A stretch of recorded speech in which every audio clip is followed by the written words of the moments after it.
Sa pakikibahagi ng bansa sa pagdiriwang ng World No Tobacco Day ngayong araw, mas pinaigting ng Department of Health ang abiso sa mga vape users.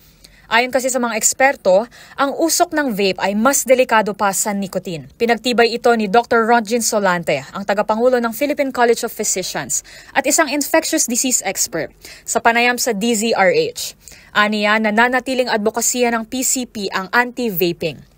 Hindi lamang daw nicotine ang tinitignan ng mga eksperto rito, kundi ang usok ng vape na mas nakakaperwisyo ng baga at maaari ding magdulot ng heart attack. It's not anymore the nicotine that's the content of that cigarette is important. No, it's also the degree of that smoke na more harmful siya because it can cause mucosal damage, no, yung dito sa bibig natin at saka sa pharyngeal area. And these are now what we are seeing. Taliwas ito sa paniniwala ng marami na ang paglipat mula sa paninigarilyo tungo sa pagbe-vape ay safer o may milder na epekto sa kalusugan.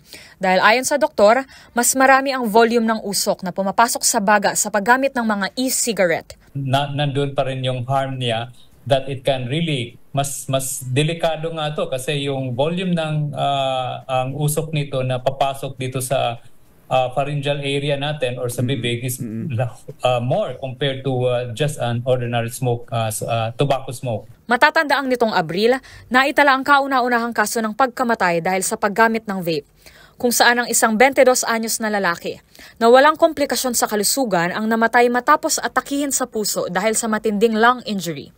Wala itong tala na gumagamit ito ng sigarilyo, kaya ang itinuturing dahilan ay ang araw-araw na paggamit umano ng biktima ng vape sa loob ng 2 taon. Sa ngayon, patuloy ang pagsulong ng mga eksperto kasama ang iba't ibang NGOs at ang DOH na ipabatid sa publiko na ang vaping ay hindi kailanman naging mas mabuting alternatibo sa paninigarilyo. Para sa MBC TV Network News, ito si Rose Babiera. Sama-sama tayo, Pilipino.